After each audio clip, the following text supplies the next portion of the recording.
about to contour and blush for an oblong face shape. That's a face shape that is longer than it is wide. Let's get into it. First, I start with just any foundation. Then I go in with my bronzer. So I bronze the top of my forehead, and I bring it down quite low because I have a lot of forehead to cover, so I don't mind bronzing as much as possible.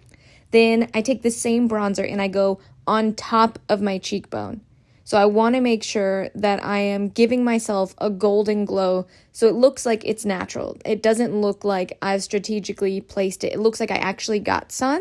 So I take that bronzer and I place it on the top of the cheekbone, across the temple and across the eyelid, and then up into the forehead again.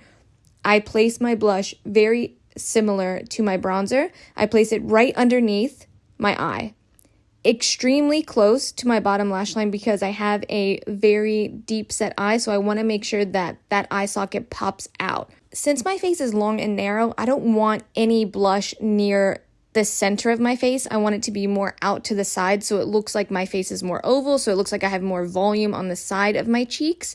So I take a little bit of concealer or my concealer brush and I just kind of brush that blush that's kind of migrated towards the center of my face.